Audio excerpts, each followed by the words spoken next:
Assalamualaikum warahmatullahi wabarakatuh. Innal hamdalillah wassalatu wassalamu ala Rasulillah wala haula wala quwata illa billah. Rabbi jidni ilman warzuqni fahman. Rabbana atina min ladunka rahmah wa hayyil lana min amrina rasyada. Rabbana atmim lana nurana waghfir lana innaka ala kulli syai'in qadir. Amin ya Allah ya rabbal alamin. Anak-anak sekalian, selamat berjumpa dengan mata pelajaran PAI. Pada kesempatan ini kita akan membicarakan, mendiskusikan tentang kegiatan ekonomi dalam perspektif ajaran Islam. Tema ini adalah sebagai bagian dari ajaran Islam. Tema ini sebagai konsekuensi daripada Islam sebagai din, sebagai way of life, sebagai jalan hidup seperti matahari. Tidak ada bagian bumi yang tak tersinari oleh matahari. Karena itulah Islam sebagai din, sebagai way of life, mengatur, menuntun, dan menunjuki kehidupan manusia dari sejak bangun tidur sampai kepada aktivitas seharian penuh sampai kepada tidur kembali. Ada petunjuk dan tuntunan yang dari ajaran Islam. Kegiatan ekonomi adalah kegiatan yang menyita waktu banyak orang. Jika masalah urusan sepele kecil seperti bagaimana kita ke toilet, bagaimana kita keluar dari toilet, diberikan tuntunan dan arahannya, maka lebih-lebih kegiatan ekonomi yang menyita banyak waktu bagi manusia. Bahkan bisa dikatakan manusia kadang-kadang tersita waktunya oleh kegiatan perekonomian. Kita ketahui dalam ilmu ekonomi itu dari mulai produksi, dari mulai distribusi sampai kegiatan konsumsi.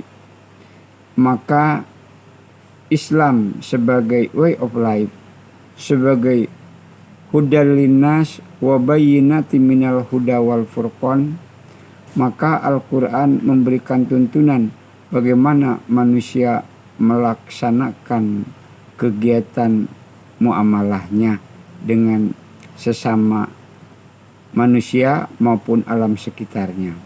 Anak-anakku sekalian, pada dasarnya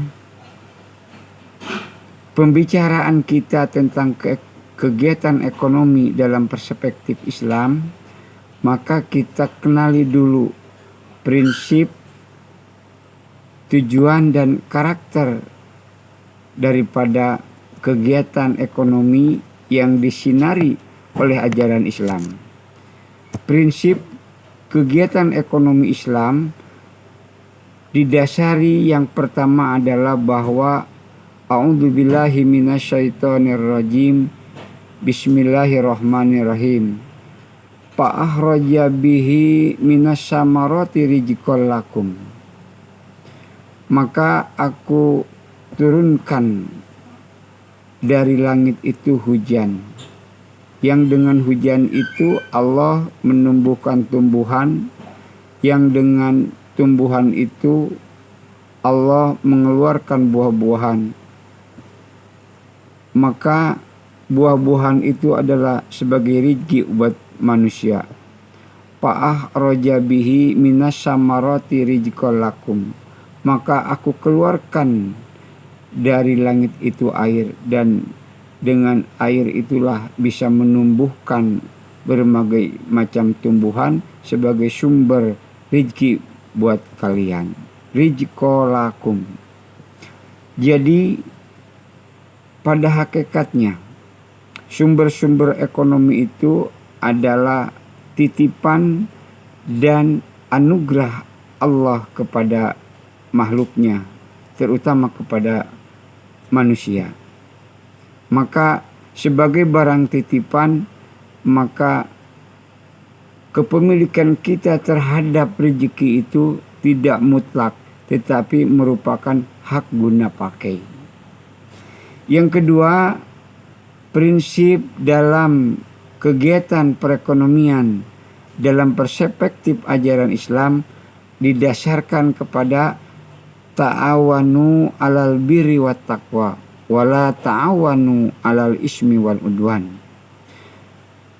Kegiatan perekonomian itu maka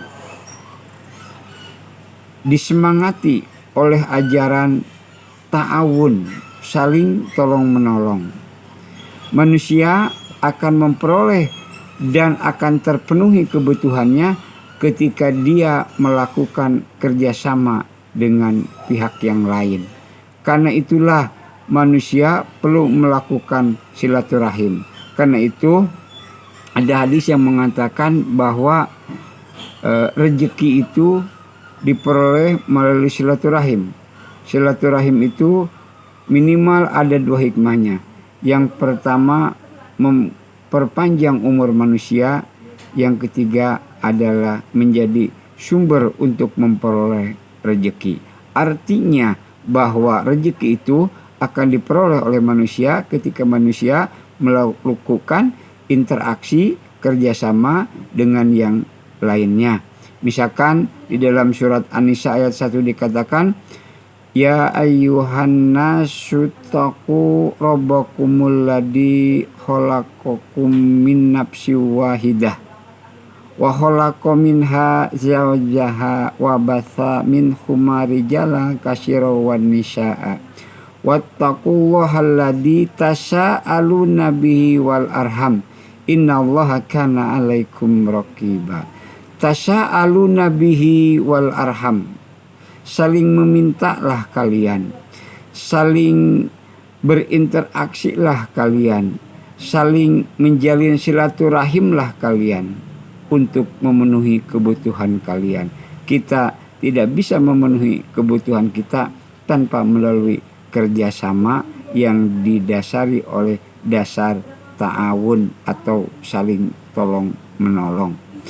Yang ketiga, prinsip dalam kegiatan ekonomi yang disinari dan ditunjuki oleh dinul Islam adalah sesuai dengan surat Al-Hasyr ya, ayat 7.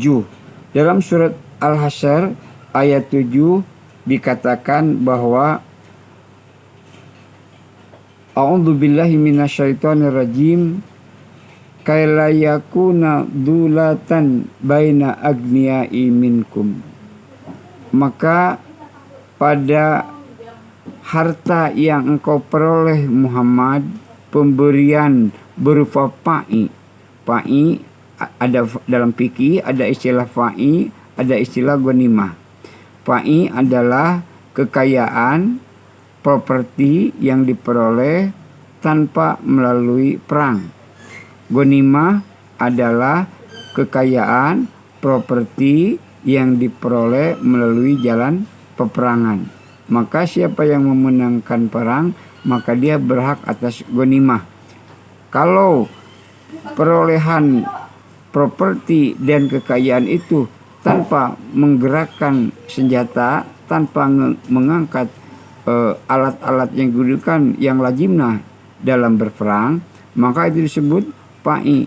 Maka di dalam pa'i itu ada hak Allah, ada hak Rasulullah, ada hak anak yatim, ada hak fakir, ada hak miskin, ada hak fisabilillah, ada hak orang-orang yang lemah. Kai la yakuna dulatan baina agniya'i minkum. Maka berikanlah hak Allah, hak Rasulullah, hak anak-anak yatim, hak fakir, hak miskin, hak ibnu sabil, orang-orang yang ikut beserta Muhammad, supaya tidak terjadi akumulasi, tidak terjadi konsentrasi, tidak jadi penumpukan kekayaan dulatan baina agniya'i minkum yang beredar pada orang-orang kaya di antara kalian saja. Itulah maka dalam Islam kegiatan perekonomian itu tidak boleh terjadi akumulasi pada segelintir orang. Bahasa sekarangnya adalah terjadinya penguasaan kebutuhan orang banyak oleh segelintir orang yang disebut dengan oligarki. Oligarki itu adalah satu bentuk yang bertentangan dengan justice, dengan keadilan, dengan nilai-nilai yang dijunjung tinggi oleh manusia yang beradab. Oligarki berarti segelintir orang menguasai hajat hidup orang banyak. Ini adalah suatu perilaku yang sesungguhnya tidak sejalan dan tidak sesuai dengan tuntunan Al-Quran. Al-Quran tegaskan kaila yakuna dulatan baina agniya'i minkum. Distribusi kekayaan itu bisa melalui zakat, bisa melalui infak, bisa melalui sedekah, bisa melalui mekanisme pembagian pai, bisa melalui mekanisme pembagian ghanimah, bisa dengan warisan, bisa melalui dengan hibah, bisa melalui dengan wasiat. Yang tidak boleh adalah akumulasi kekayaan pada segelintir orang. Terciptanya penumpukan kebutuhan hidup orang banyak pada diri seseorang. Itulah oligarki yang konon hari ini mencengkram dan menguasai perekonomian di ranah negara kita. Yang keempat, yang harus menjadi prinsip kegiatan perekonomian yang dilandasi oleh perspektif ajaran Islam adalah bahwa wa ahlallahu bai'u wa harama riba. Allah menghalalkan bai dari kata buyu. Bai artinya adalah tunggal, buyu artinya jual beli. Jadi di dalam hadis, misalkan kumpulan hadis Bukhari ada bab kitabul buyu, kitab tentang jual beli. Al buyu bentuk jama dari bai. Bai itu artinya apa? Adalah jual beli. Buyu artinya adalah kumpulan kegiatan perekonomian yang biasa dilakukan oleh manusia. Al buyu. Nah, apa yang menjadi prinsip dalam kegiatan perekonomian dalam Quran dan Sunnah adalah ahalallahu bai'u wa haramar riba.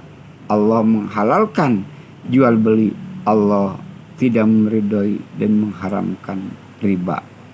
Riba adalah satu kegiatan ekonomi yang apabila dia memberikan jasa kepada orang lain, misalnya 1.000 rupiah, dalam tempo sebulan harus dikembalikan 1.500. Nah itulah yang 500 itulah yang disebut dengan rente atau bunga.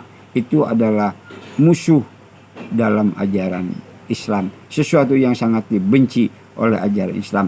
Ingin lebih jelasnya tentang bagaimana sikap Nabi terhadap rente, terhadap bunga, kalian bisa baca bagaimana isi daripada khutbah wada. Khutbah wada adalah khutbah terakhir Nabi yang diucapkan dalam haji wada atau haji perpisahan, yaitu masa-masa di mana Rasulullah sebentar lagi akan menghadap Allah Subhanahu wa taala.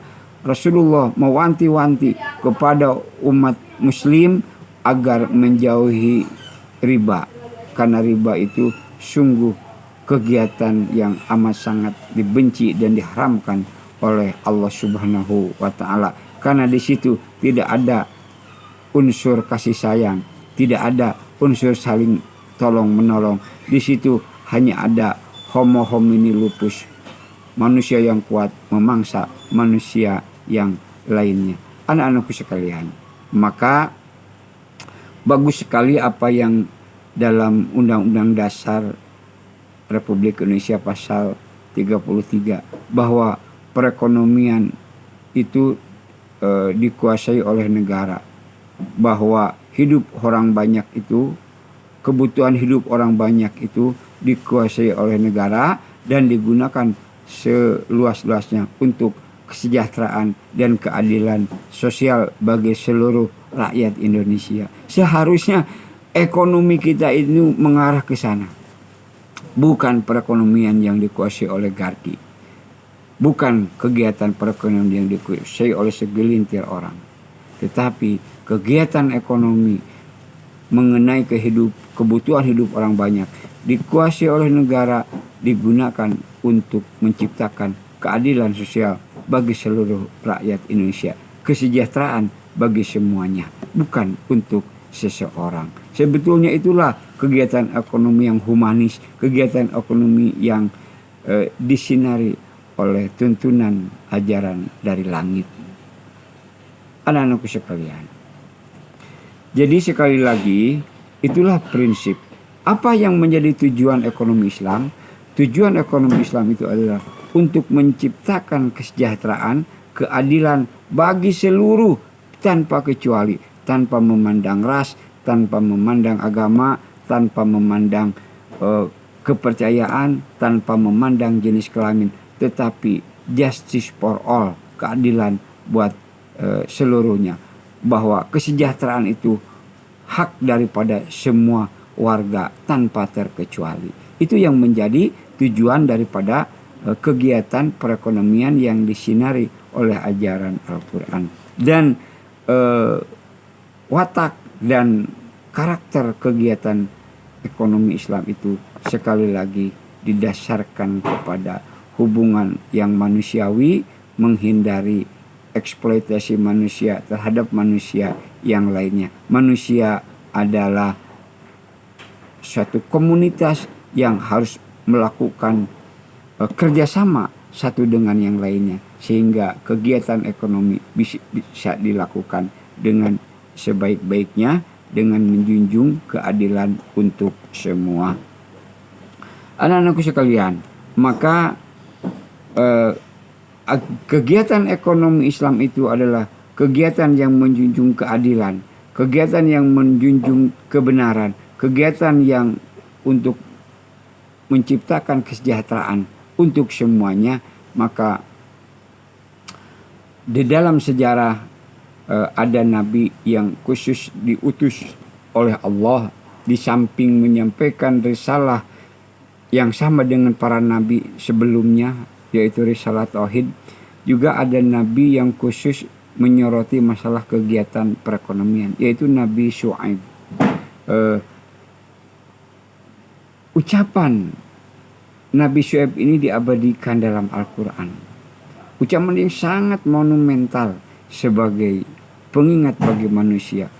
Apa yang diucapkan Nabi Syuaib? Kata Nabi Syuaib kepada bangsa yang dijumpainya, wala tankusul mikyala wal mijan, wala tankusul mikyala wal mijan. Janganlah kalian wahai umatku tankusu mengurangi mikyala timbangan, ukuran, wal mijan timbangan.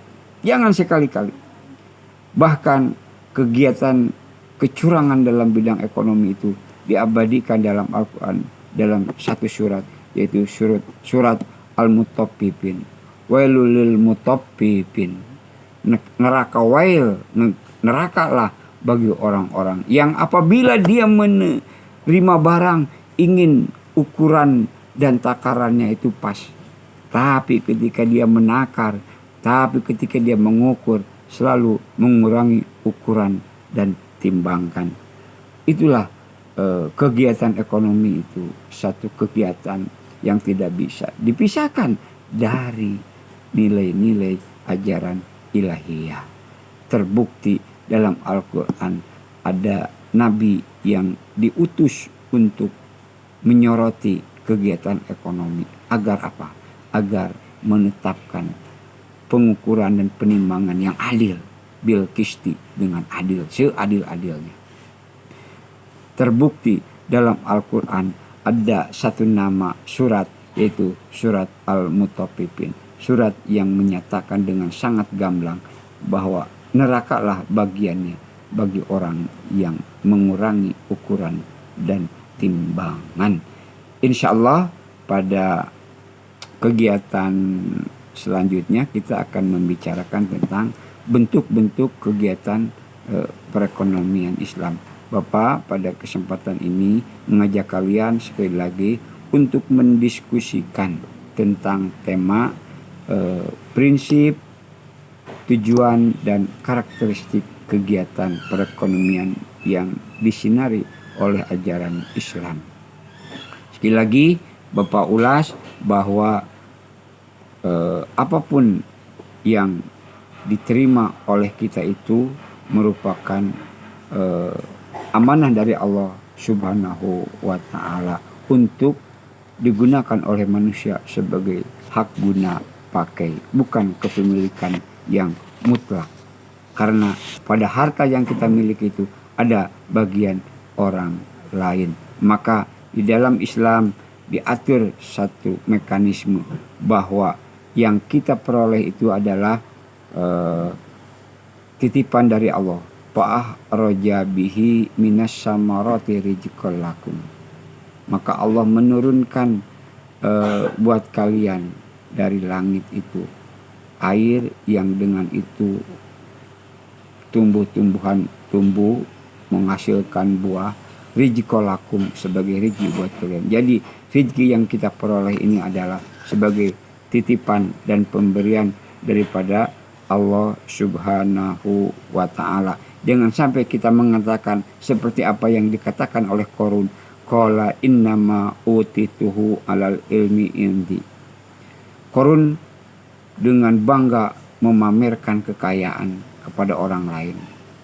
Dia katakan bahwa innama utituhu alal ilmi indi.